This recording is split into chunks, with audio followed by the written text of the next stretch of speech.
Paz do Senhor para todos. A vida seria insuportável sem senso de humor. Uma pessoa normal sorri em média 15 vezes por dia. Norman Cousins, um político e jornalista norte-americano, ele fazia uma pergunta retórica: isso é muito ou é pouco para você? Ou seja, durante um dia você sorrir pelo menos 15 dias, e quem me dera ter a voz do saudoso Tim Maia, né? Eu a usaria para louvar a Deus. Tenho dado palestras, ministrado estudos bíblicos, tenho pregado no Brasil e no exterior, mas nunca ousei cantar, porque não é o meu chamado, mas pareço sim com Tim Maia. Principalmente essas manchas de urso panda, essa barriga enorme e esse peso, né, que me é peculiar. Mas apesar de ser um pastor pesado, minha alma é leve. E eu vivo com leveza, com suavidade. Procuro ser suave nas palavras, no trato, na abordagem. E que prazer participar dos 76 anos. Um homem com 56 anos, só vim nascer 20 anos depois da fundação dessa igreja. E Deus me incluir na história dessa igreja, com quase 8 décadas de existência. 28 anos de presidência do pastor e uma figura histórica, Clementino Barbosa, um homem muito respeitado, inclusive pela alta liderança do nosso ministério. Um homem que fez história e que em vida deixa-nos um legado extraordinário. Que Deus lhe dê vida longeva, muita saúde. Que Deus dê paz e alegria a todos os seus 7 filhos, 6 homens e uma mulher. A tantos netos, bisnetos, a sua posteridade, que Deus abençoe. Quero aqui me dirigir também ao vice-presidente, pastor Léo Barbosa.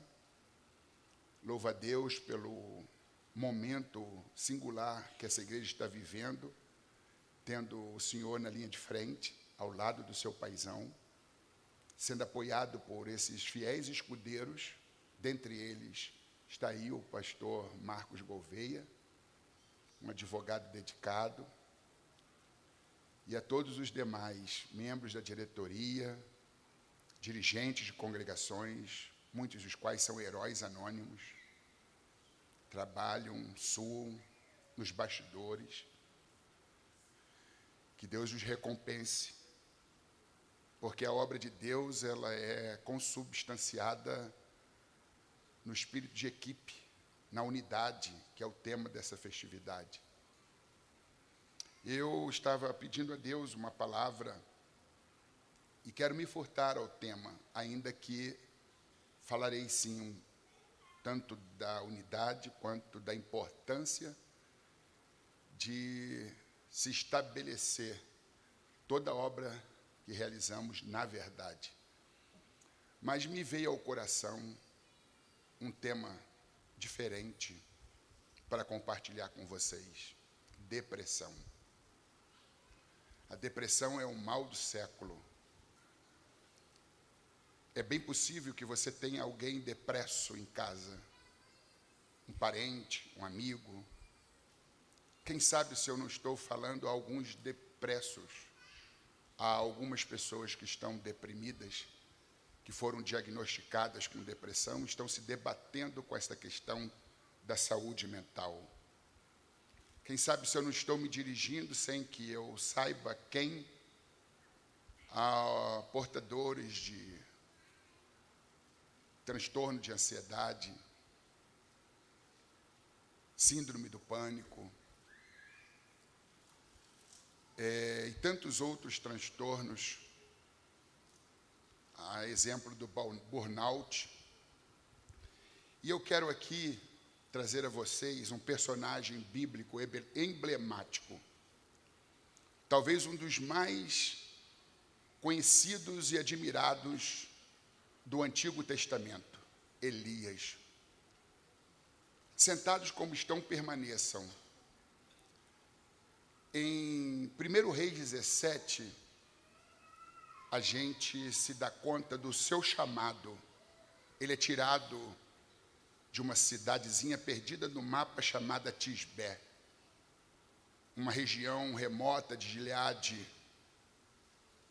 E Deus então tira aquele homem lá do interior e o introduz no palácio em Samaria, em Israel, Reino Norte, porque estava a nação vivendo dias difíceis, de idolatria, de desgoverno. E Deus então, mesmo sendo preterido, ele não havia preterido o seu povo. Mesmo o povo tendo dado-lhe as costas, Deus não havia lhe dado as costas. E Deus então, ele chama um homem comprometido com a verdade, porque naquela época não havia unidade, não havia essa união. O povo estava como um trem descarrilado. E Deus então chama um homem comprometido com a verdade. E quando Elias é introduzido no capítulo 17 de 1 Reis, ele, sem questões protocolares, ele diz: assim diz o Senhor, vive o Senhor. E começou a denunciar o pecado e cobrando do povo a união, a unidade, a comunhão, ao arrependimento. O rei Acabe, ele era casado com uma rainha malfazeja, uma mulher completamente destemperada, autoritária, chamada Jezabel. E ela era a voz mais eloquente, era defensora do balaísmo. E ela quem havia influenciado o rei e influenciado toda uma nação, fazendo-os se curvarem diante de Baal. E os dias eram difíceis e o pecado da idolatria foi castigado com seca, com fome, porque Elias, ele profetiza o juízo. E o profeta é diferente do sacerdote, porque o sacerdote ele cumpre protocolos, o profeta os quebra. Ele é curto e grosso. Ele diz: se não se arrependessem, Deus reteria a chuva e a terra não seria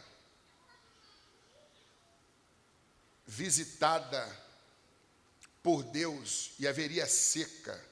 E em havendo seca, haveria o flagelo, o maior flagelo da humanidade, que é a fome.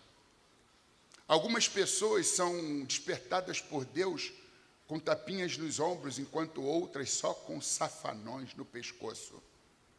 C.S. Lewis, um escritor clássico irlandês, ele diz que o sofrimento é o megafone que Deus usa para despertar o mundo surdo. E muitas vezes Deus se vê na escolha única de ter que se utilizar do sofrimento para poder despertar uma mente cauterizada, um coração insensível. E Deus então usa a fome, a penúria, a miséria, a seca, para poder despertar uma consciência morta. Então, quando ele profetiza o juízo, ele então vivencia até o juízo, porque todos vivem as consequências da seca, inclusive o profeta, a quem Deus diz: retira-te daqui, vai para o Querite, para uma região desértica, viva nas proximidades do ribeiro, quando tiver sede beberá da água, e não se preocupe, porque o Deus que dá a direção, Ele dá a provisão. Todas as manhãs e tardes, os corvos visitavam Elias, levando pão e carne, e ele bebia do ribeiro. Aí o chamado que é nos apresentado no capítulo 17 de 1 Reis, agora no capítulo 18 do mesmo livro, Elias, ele passa a ser conhecido como um homem timorato, audacioso, fervoroso, corajoso, um profeta destemido que topa qualquer parada e não para em nenhuma topada. Ele enfrenta o balaísmo, ele enfrenta os profetas de Baal, ele os desafia. E para encurtar o caminho, teremos consagrações ainda, depois da mensagem, fica comprovado que o Deus verdadeiro é o Deus de Elias. E os profetas de Baal são desmascarados. A maior defensora do balaísmo, que era a rainha Jezabel, ficou desacreditada. Não tinha mais condições de manter o seu discurso, dizendo que Baal era Deus. Aí, meus irmãos, nós vemos Elias no ativismo profético.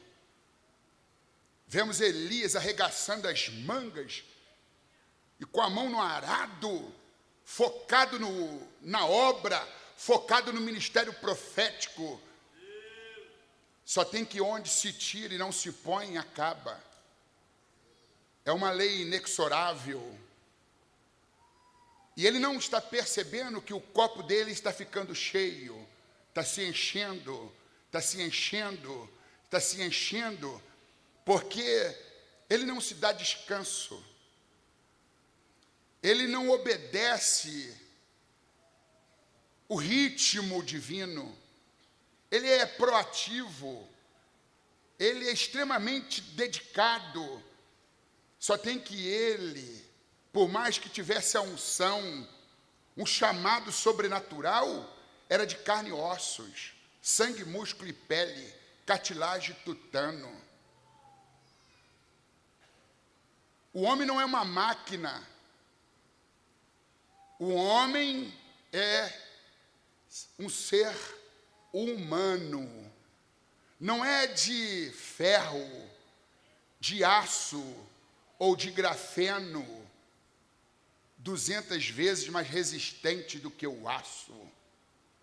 O homem é um mero comedor de arroz, feijão e ovo que faz a alegria do povo. O homem se debilita, se exaure e quando não colapsa. Aí aquele homem, aquele grande vulto veterotestamentário, aquele Elias, o profeta do fogo, tão admirado e celebrado por nós assembleanos.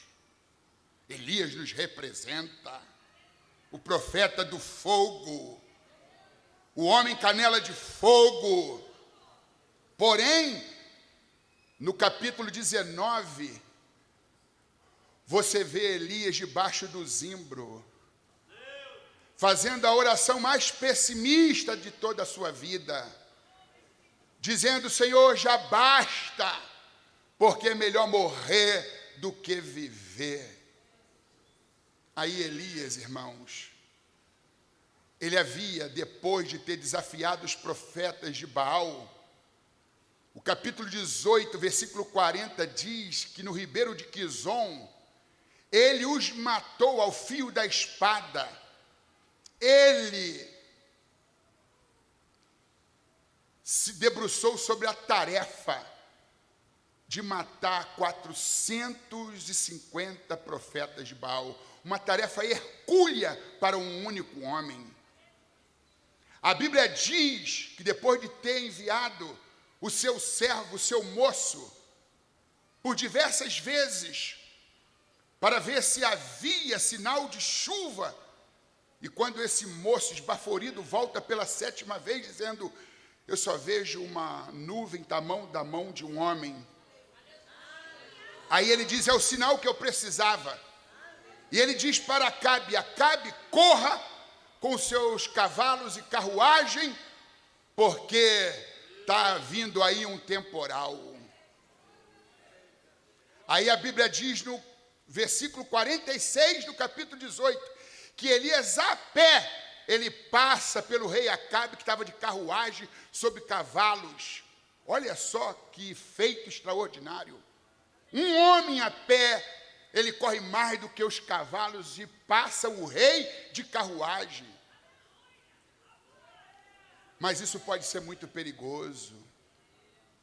A gente vê Elias no capítulo 18 correndo, dando o máximo de si. Mas no capítulo 19, a gente o vê estafado, ansioso, estressado, com burnout, queimado, sem energia, depresso e pedindo a Deus no seu ânimo a morte.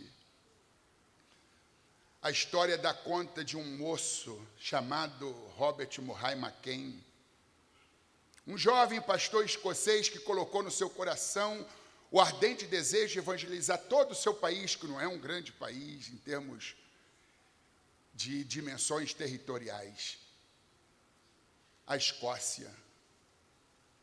E ele, focado no ministério de evangelização e de missões, ele suava e se demonstrava incansável.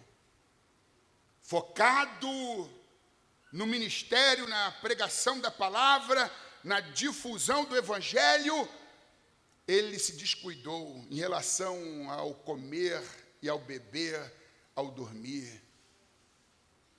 Ele dormia pouco, muitas vezes tão focado no reino, na obra de Deus, no seu ativismo, ele se esquecia de comer, de se alimentar, de forma que, sem nutrientes, proteínas e vitaminas, ele foi se vulnerabilizando, ficando fragilizado, foi se exaurindo, se debilitando, e de repente, com o seu corpo bem vulnerável a uma pandemia de tifo, e as pessoas já as contraem, começam a passar mal, morrer, e ele também é vitimado pela tifo. E no leito de dor, aos 29 anos, 2 meses antes de completar 30, tendo nascido em 1813, mas morre em 1843. Quando visitado por um amigo, ele diz: ó, meu amigo, Deus me deu um cavalo e uma mensagem. Eu matei o cavalo, e agora o que fazer com a mensagem? O cavalo, quando McCain usava de uma figura de linguagem, ele se referia ao seu corpo, ao seu vigor. Um jovem que não havia completado 30 anos, e ele havia matado o cavalo. E agora ele diz: eu matei o cavalo, e o que fazer com a mensagem? Se você não tiver tempo para cuidar da sua saúde, terá que arrumar tempo para cuidar da sua doença. A Bíblia diz em Eclesiastes capítulo 9, versículo 10, tudo quanto te vier às mãos para fazer, faze-o conforme as tuas forças. Porque para a sepultura para onde tu vais não há obra, nem trabalho, nem indústria, nem ciência e nem sabedoria alguma. Mas observe a sabedoria bíblica. Tudo quanto te vier à mão para fazer, faze-o conforme as tuas forças. Não é além das tuas forças. É conforme as tuas forças. Não é além das tuas forças.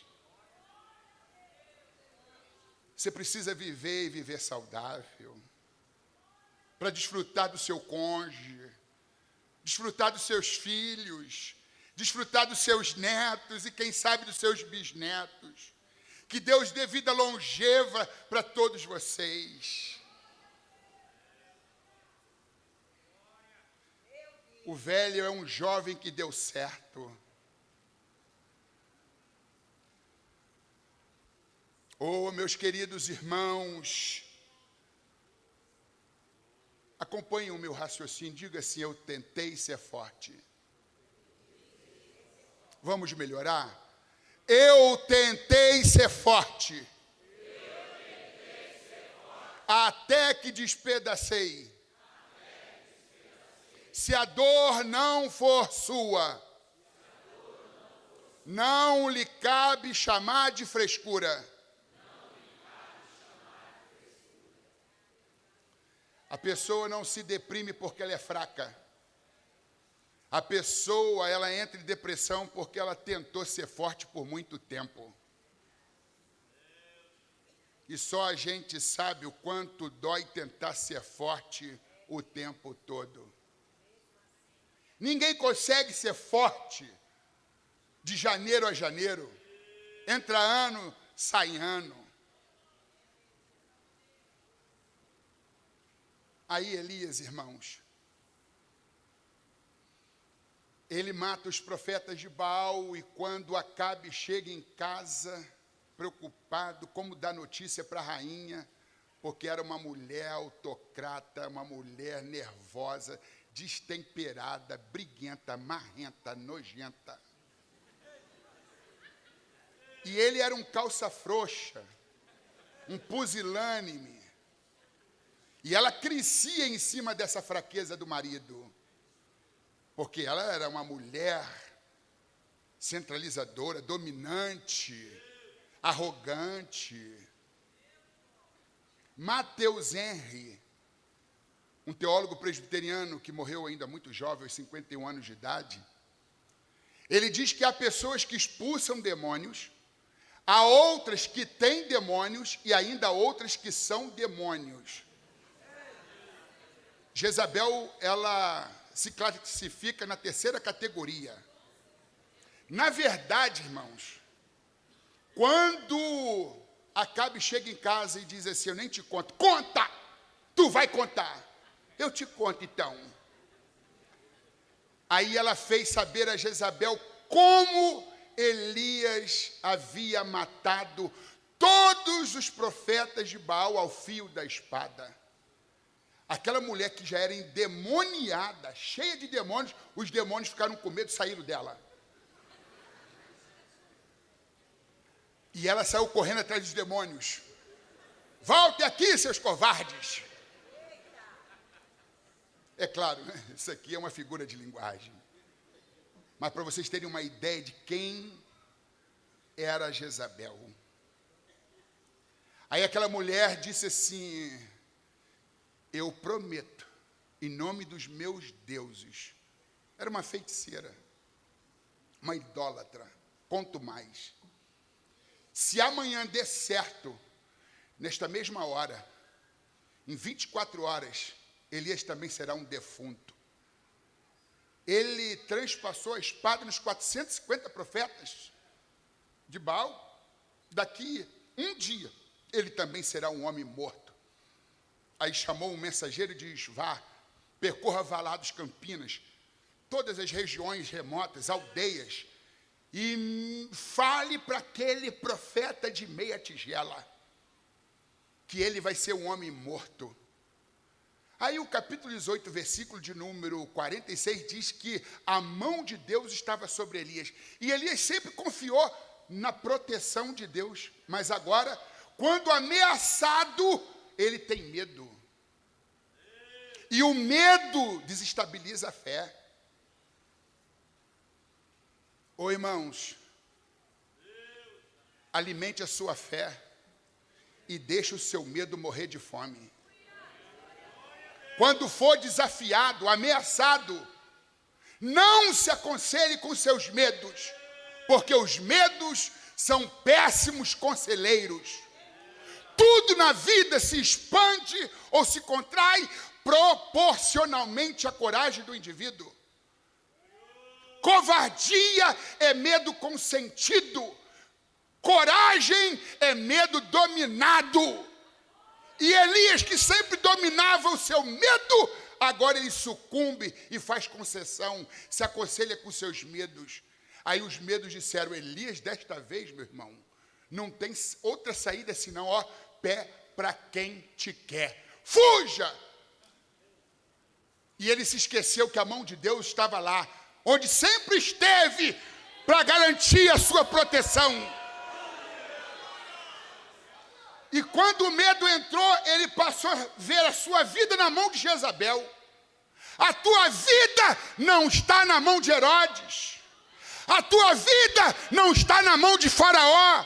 A tua vida não está na mão da rainha Jezabel. A tua vida está nas mãos de Deus.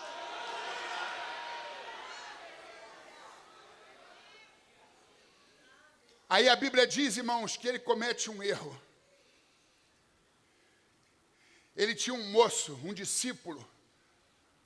Aquele discípulo só conhecia o profeta Elias no apogeu,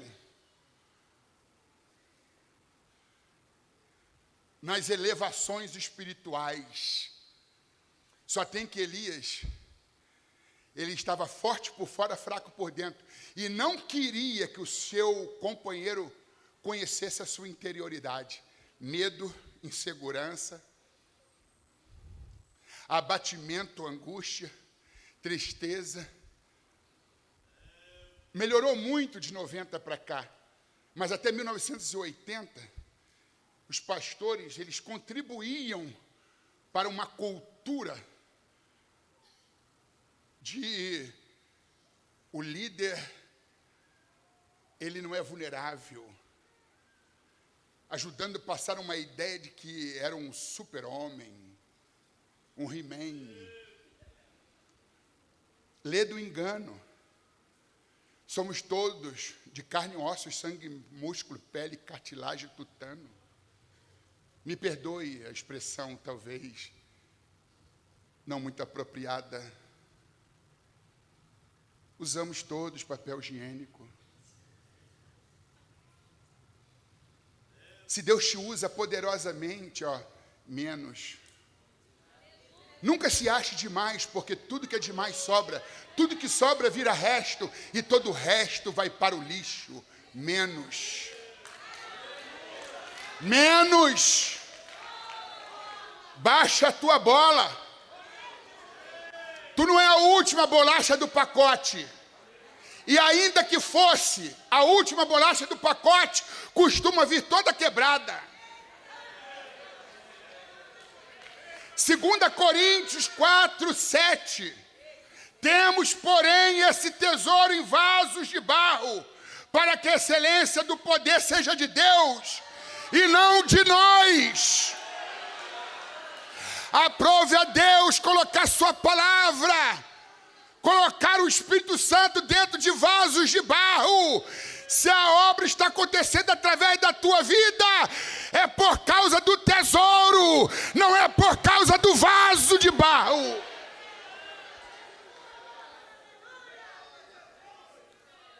O Salmo 103, versículo 4 diz: pois Ele conhece a nossa estrutura. Lembra-se que nós somos pó.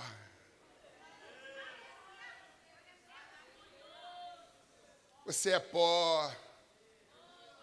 Eu sou pó. Somos todos cadáveres adiados. Se não o somos agora, o seremos depois. Nem esse corpo nos pertence.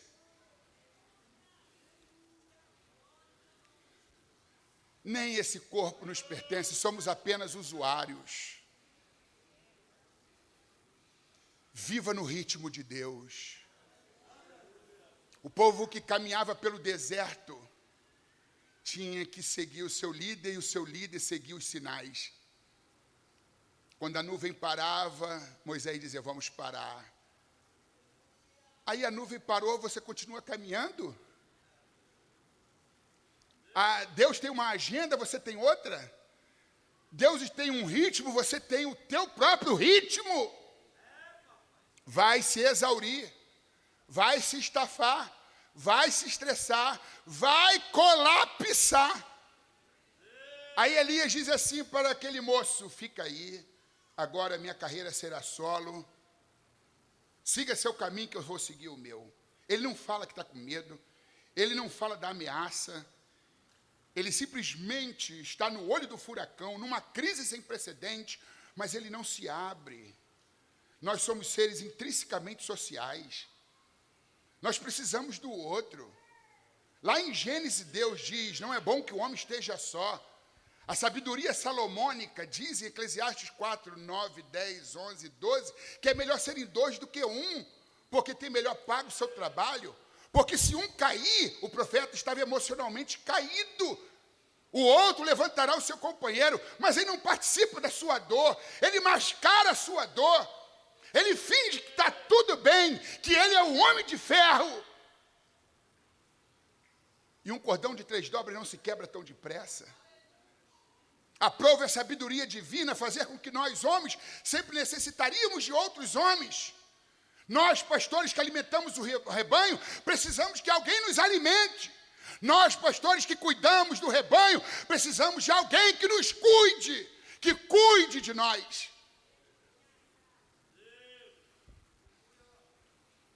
Aí, meus irmãos, esse Elias, o profeta do fogo, extraordinário, intimorato, audacioso, fervoroso, imbatível, incansável, o copo foi enchendo, enchendo, enchendo, aí faltava apenas uma gota para entornar. E a gota foi a ameaça de morte. Agora tu vê, o homem que foge para não morrer, agora está debaixo do zimbro dizendo: já basta, porque é melhor morrer do que viver, pedindo a Deus a sua morte. Não, Deus, dê cabo à minha vida, me matou, fugiu para não morrer. O homem é um ser contraditório. Agora está pedindo para morrer, e se tu ler a Bíblia de capa a capa, você vai descobrir que ele nunca morreu. O plano de Elias era um, o de Deus era outro. A rainha Jezabel que diz assim: vai morrer, eu também vou matar, daqui 24 horas será um defunto, vai morrer. Ela morreu há quase 3.000 anos e o profeta Elias continua vivo. Quem é Jezabel? Se a mão de Deus está sobre você?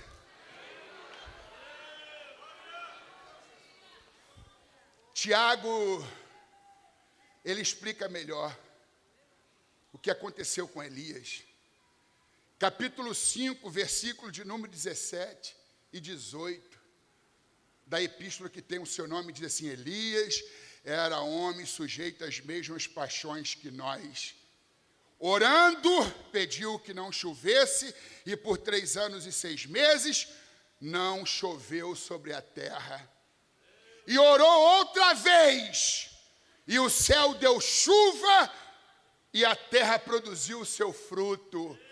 O homem que tinha a chave para fechar e abrir o céu, agora está debaixo da giesta de um arbusto no deserto, dizendo: Deus, já basta, porque é melhor morrer do que viver. Aí a Bíblia diz que ele se assentou, isso fala de prostração. Consequentemente, ele se deitou e dormiu. E esse é um sono provocado para fugir da realidade.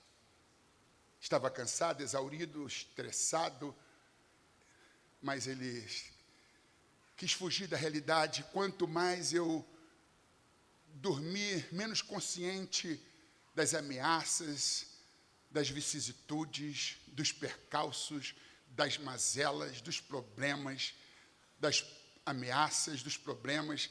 Então ele quer viver dormindo. Está no desertão, não tem hospital, clínica psiquiátrica, consultório de psicologia, não há assistente social, não há psicólogo, psiquiatra, psicoterapeuta, não há maqueiro, enfermeiro, não há médico. Ele está no deserto. Diga assim comigo: a força que você precisa, aponta para cima, virá do céu. Diga assim: a força que você precisa virá do céu. De novo, a força que você precisa virá do céu.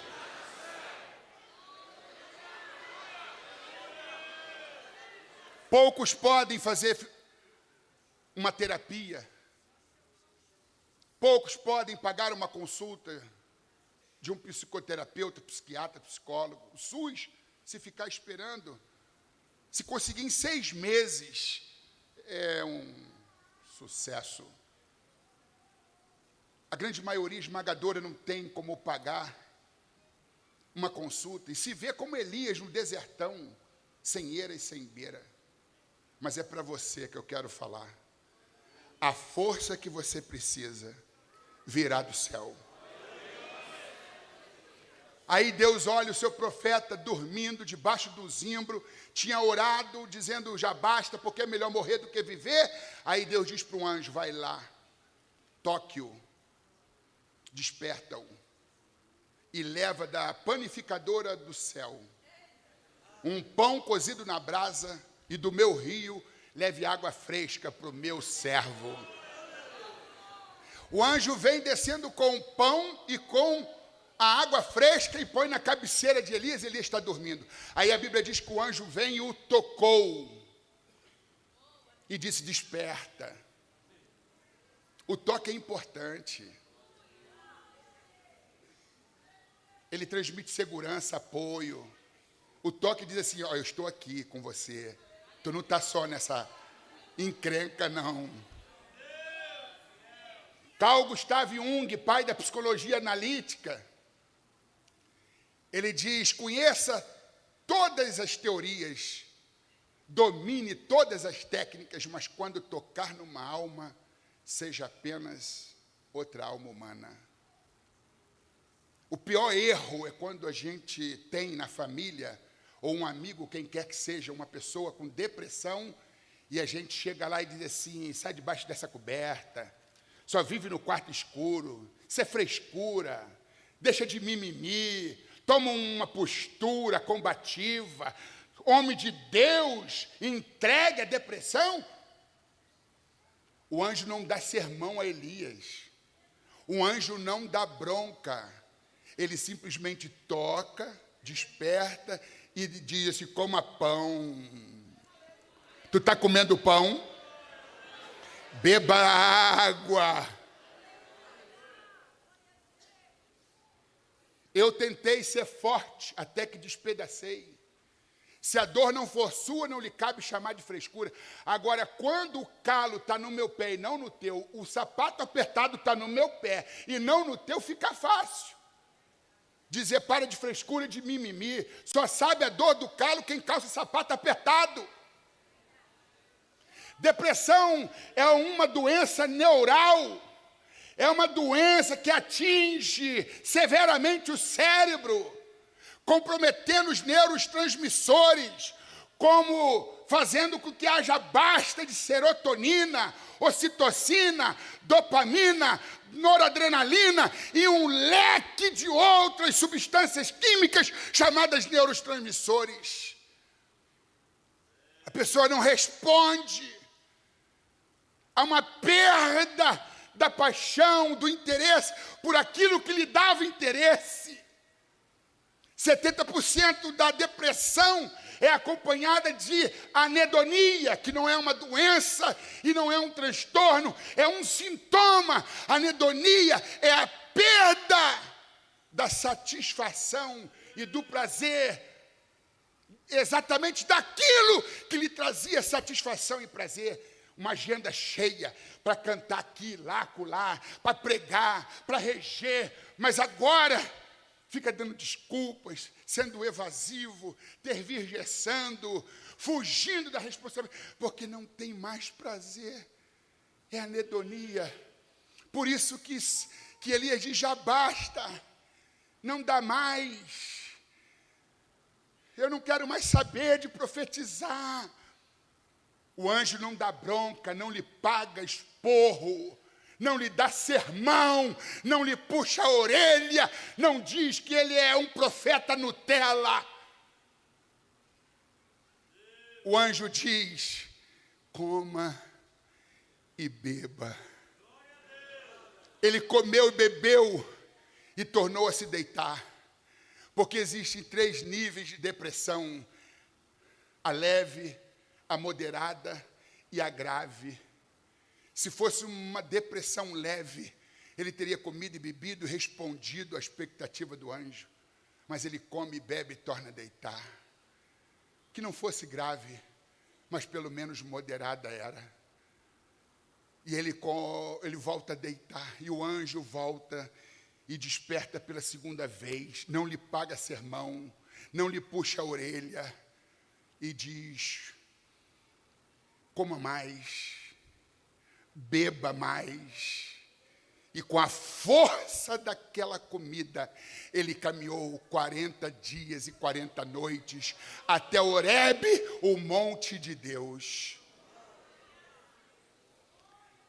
Aí, meus irmãos, depois de caminhar 40 dias e 40 noites, 40 dias e 40 noites, aí ele tem uma recaída. Quando ele olha, ele vê uma caverna, um ambiente escuro, úmido, fétido, e se enclausura. O cair é do homem. Não é um versículo bíblico, mas é uma verdade popular. Mas o levantar é de Deus. Agora ele está lá enclausurado na caverna, num ambiente escuro. O depresso gosta de um quarto escuro. Ele ia dizer que é um ambiente propício. Depois de ter caminhado 40 dias, 40 noites, está feio de novo. Sabe de uma coisa? Vou morrer aqui. Aí Deus não manda anjo, o próprio Deus vai lá. Agora é o próprio Deus. Não houve terremoto, não houve fenômenos da natureza como fogo, porque o depresso, ele precisa ser poupado do barulho, do ruído. Aí Deus se apresenta, sabe como? Uma voz mansa e delicada. Tu não pode gritar, esbravejar, som alto, televisão ligada nas alturas. Por favor, se você tem um depresso em casa, mantenha o silêncio, a quietude, colabore. O próprio Deus vai e diz, que fazes aqui, Elias? Volte pelo teu caminho. Diga assim, se a dor não for sua, não lhe cabe chamar de frescura.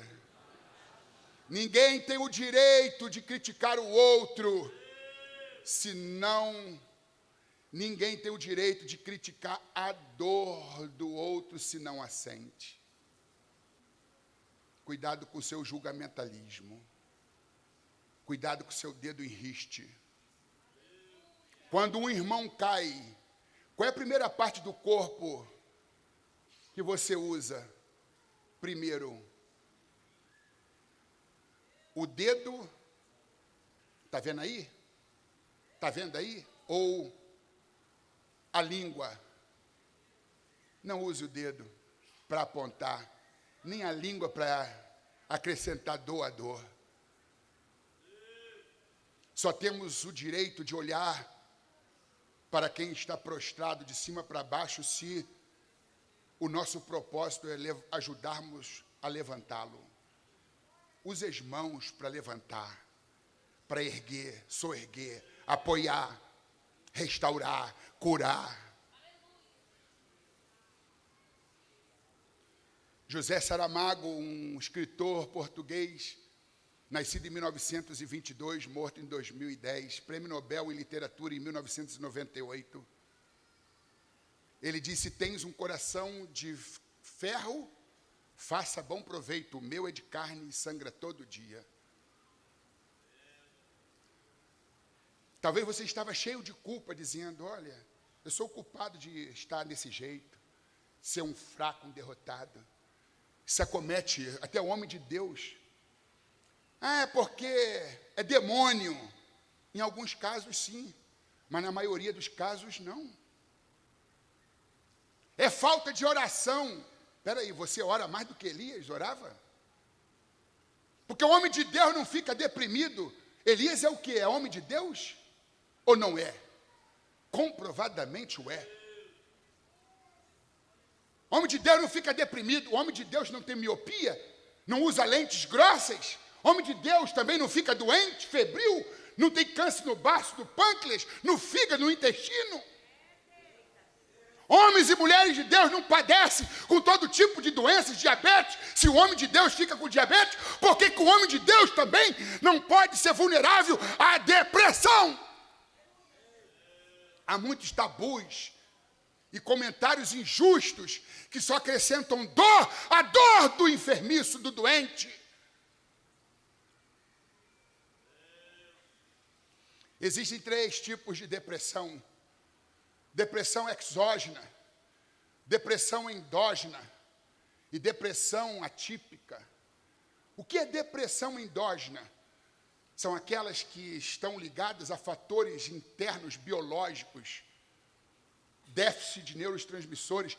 Existem pessoas que desde a mais tenra idade, crianças depressas, adolescentes depressos, jovens, adultos, anciãos depressos, e que desde a mais tenra idade, um psiquiatra, no caso, que fará uma avaliação mais assertiva para chegar a um diagnóstico e para receitar uma medicação para poder elevar o nível de neurotransmissores, para que a pessoa leve uma vida normal, mas ela terá que fazer uso de medicação por resto da sua vida, quando se trata de depressão endógena.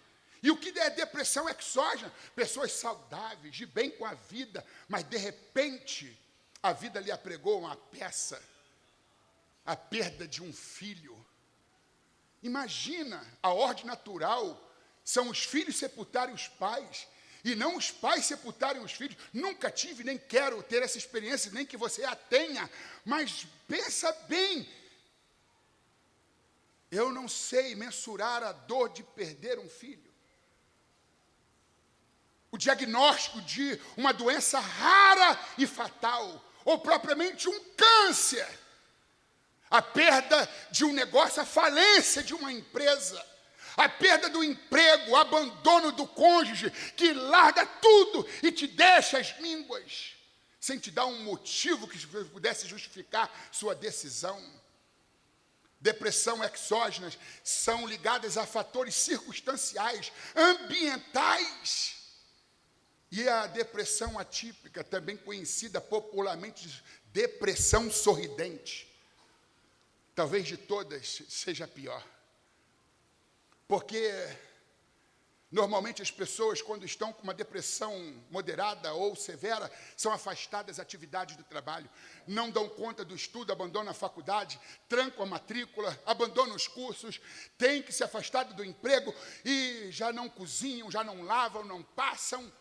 O homem já não vai mais ao trabalho, mas a depressão atípica, o depresso, ele toca a vida, continua estudando, fazendo curso, se é casado, cuidando do cônjuge, cuidando dos filhos, trabalhando, batendo cartão, só tem que...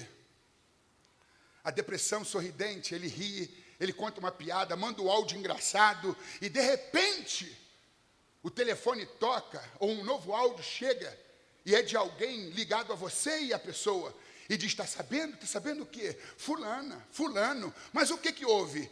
Se suicidou, não pode ser, me fez rir hoje de manhã, agora está me dando essa notícia à tarde, que ela se suicidou como? Se enforcou, tomou veneno, deu cabo à própria vida. Não é possível. Por isso que você não pode desprezar a pessoa depressa, por isso que você não pode julgar, banalizar, relativizar a dor a depressão sorridente, ou a depressão atípica, ela é acompanhada, ela é antecedida por uma ideação suicida. Não é o caso de Elias, porque ele não pensa em dar cabo à própria vida. Ele está dizendo, Deus, acabe com a minha vida. Ele está pedindo para morrer. Ele não está elaborando um plano para tirar a própria vida, para que vocês não façam mau juízo. Mas a ideação suicida é a pessoa já flertar com o pensamento de dar cabo com a própria vida e agora fica escolhendo o modus operandi, o método para pôr um ponto final. Corda, colidir com uma carreta, se jogar do viaduto. E esses pensamentos que vêm do inferno, você deve dizer, o sangue de Jesus Cristo tem poder. Voltem ao inferno, pensamentos malignos.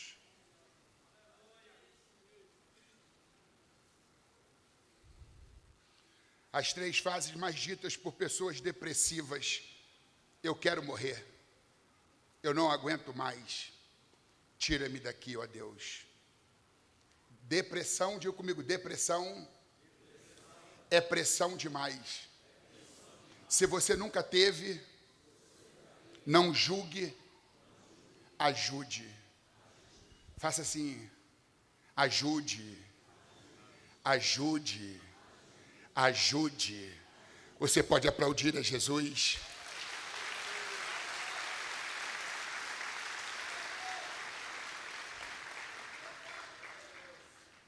Não se iluda com as aparências. Estar sorrindo não significa estar feliz.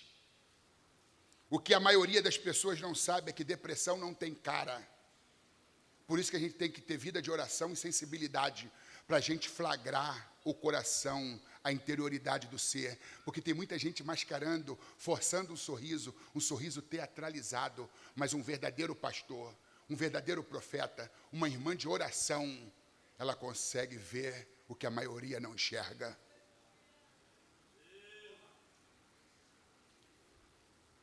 E a gente está caminhando para o fim. 21% da população brasileira sofre com algum tipo de transtorno mental devido a doenças relacionadas à alma. 5 entre 10 causas de afastamento do trabalho, ultimamente, tem sido devido à depressão, incapacitação para o trabalho. Há pessoas que pedem socorro fazendo silêncio. Porém, o coração que mais sangra é aquele que finge que é de ferro. E o nosso coração é de carne e sangra todo dia. No versículo 15 do capítulo 19, e o Senhor lhe disse, vai e volta pelo teu caminho para o deserto de Damasco, vem e unge a Azael, rei sobre a Síria, também a Jeú, filho de Ninzi, ungirás rei de Israel, e também a Eliseu, filho de Safate, de Abel-Meloá, ungirás profeta em seu lugar. Diga assim comigo, quando Elias pensava que estava tudo acabado, ainda havia grandes obras a serem realizadas. Ungir o rei da Síria, ungir o rei de Israel e ungir o profeta Eliseu para atuar em seu lugar. Talvez você chegou aqui e tenha jogado a toalha, dizendo, acabou, não dá mais. Deus está dizendo, a tua vida não vai terminar debaixo do zimbro, a tua vida não vai terminar numa caverna escura, a minha obra ainda não acabou na tua vida. Tu viverás ainda muitas promessas. E eu quero aqui encerrar pedindo ajuda de vocês. Digo assim, a minha dor não é maior do que a minha missão. Agora com uma voz mais de trovão, digo assim, a minha missão é maior do que a minha dor. De novo, a minha missão é maior do que a minha dor. Está vendo esse homem de 1,90 m? Com 146 quilos? Eu sou paraquedista militar. Eu digo sou porque eu sou diplomado pelo Exército Brasileiro, uma tropa de elite do Exército das Forças Armadas. Passei pela mesma área de estágio que o Bolsonaro e todas essas figuras emblemáticas do nosso Exército Verde-Oliva passaram. Já saltei muito de paraquedas. Hoje não sei se existiria paraquedas para o meu tamanho e peso. Aos 41 anos eu fui diagnosticado com 5 doenças neuropáticas, além de uma doença tipicamente feminina que a cada 7 mulheres um homem sofre. Fibromialgia.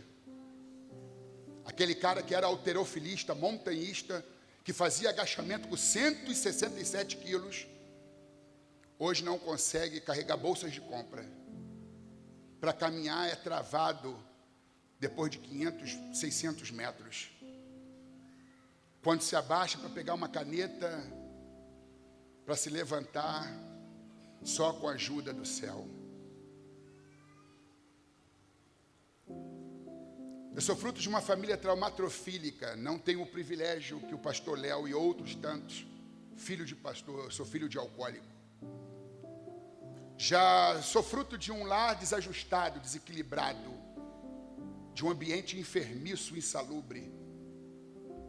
Casei-me. Apesar de não ter tido bons pais, eu me propus a ser um bom pai. Apesar de ser vítima da parentalidade disfuncional, eu tenho procurado ser um pai salubre e saudável. Tenho 2 filhos, um que mora em Portugal com 28 anos, e um especial de 22 anos, mas com idade mental de 7, por conta de uma craniosinostose e de uma síndrome de Carpenter. Nasceu sem um céu da boca, com uma certa dificuldade motora, sofreu uma pressão intracraniana, fala com muita dificuldade, e eu tenho uma esposa que perdeu a mama direita, fez sessões de quimioterapia, ficou careca, e quando se flagrava diante do espelho com 38 pontos, sem a mama direita e sem os cabelos da cabeça, entrou em depressão. Quando se curou, o pai dela teve uma morte súbita, um infarto fulminante, e ela teve uma recaída. 3 anos depois, a mãe, com toda a saúde, com 71 anos, contraiu H1N1. 4 dias depois veio a óbito. Voltou a ter depressão. Eu tinha sofrido 3 desmaios e perdido a consciência. Quando eu cheguei aqui em São Paulo, aos 41 anos, em 2009, há 14 anos e meio, fui transferido do Rio de Janeiro, minha terra natal, para São Paulo. Procurei ajuda médica para poder ter saúde para cuidar da minha esposa e do meu filho especial. Fiz um exame de polissonografia e acusou 54% de oxigenação no cérebro, e eu era um forte candidato para um AVC, acidente vascular cerebral, um infarto agudo do miocárdio e outras doenças afins. Eu disse, eu tenho que me cuidar. A equipe médica disse, você vai morrer se não se cuidar. Depois de muito tratamento, me sugeriram uma cirurgia chamada ortognática bimaxilar reconstrutiva. Não por uma questão de repaginação, de estética ou de harmonização facial, mas por uma questão de vida ou morte. Tive uma parada cardiorrespiratória, quase morri. Fiquei 5 dias e tive alta quando a médica Moneia disse assim, estou te dando alta não é porque você está bom, é porque você está muito ruim, mas o ambiente hospitalar, ele é muito propício a infecções, e se você tiver uma infecção hospitalar, você vai morrer. Vá para a sua casa, porque há mais chance de você se recuperar lá do que no ambiente hospitalar. Eu estava aos frangalhos, inchado. Fiz fisioterapia, porque é diferente. 97% dos fisioterapeutas, e alguns deles estão aqui, conhece do pescoço para baixo, e não do pescoço para cima, apenas 3% no Brasil. E a consulta é muito mais estratosférica. E eu fiz além da conta. Tratamento a laser, massagem linfática facial, todos os recursos disponíveis. Eu trago no meu rosto 54 parafusos de titânio e 8 placas de titânio. Eu sofria uma lesão no nervo trigêmeo. Um desses nervos é responsável pela visão. E eu sofro de fotofobia. Tem dia que eu prego de olhos fechados, porque essa luz me incomoda, a luz do dia me incomoda. Eu era um cara que lia 6 livros por mês. E depois fui para 5 e fiquei numa média de 3 livros por mês, porque eu estava me dedicando muito à escrita. Desde janeiro de 2015, foi quando eu fui submetido à ortognática bimaxilar reconstrutiva. Eu não consigo ler um livro por mês. E quando eu consigo, com 40 dias, é uma atividade muito penosa, desconfortante. Perdi o maior patrimônio literário, o hábito da leitura. Não que ele não esteja em mim, porque tenho o maior prazer. É a incapacidade e o desconforto pela leitura. Deixa eu dizer mais. Por que eu estou dizendo isso? É coitadismo, vitimismo, para sensibilizá-los? Não. É para você entender o teor da frase. A tua missão é maior do que a tua dor. A tua missão é maior do que a sua dor. A tua missão é maior do que a sua dor. A tua missão é maior do que a sua dor. A tua missão é maior do que a sua dor. A tua missão é maior do que a sua dor. Eu posso andar devagar, mas eu não paro.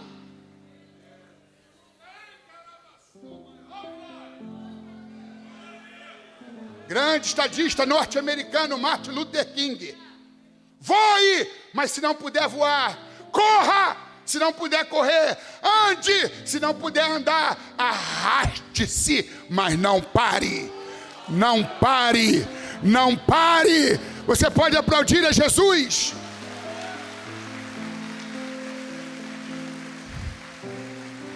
Sem nenhum compromisso, não sou vendedor de livros, mas se você me ler e levar essa obra, tenho pouquíssimas. Depressão no altar, quando pastores e obreiros precisam de ajuda. Aqui também está incluído o membro de igreja. O altar não adoece ninguém, ele é curativo. O altar, ele é balsâmico, mas os ministros do altar, eles ficam doentes. Se você tem alguém para presentear essa obra, um amigo que você quer ver recuperado, um pastor, quem sabe, aqui você vai encontrar alento, aqui você vai encontrar um psicólogo de papel, um psiquiatra de papel, um anjo de papel, para te dar água e pão. Eu coloquei esse pão aqui dentro. E é um pão que vai mudar a sua vida. Custa R$50, é um livro tamanho grande, robusto, verniz localizado. Como editor, eu não sei fazer um livro barato. Papel pólen para uma leitura noturna, sem agressividade. Pensei em mim, pensei em você. Parece que eu só tenho 60 livros desse aí, não mais do que isso. E eu não vou vender esses aqui. Este aqui é do meu pai branco, meu querido amigo, mentor, pastor Clementino Barbosa, com grande carinho. Alex Melo Cardoso, 23/9/2023.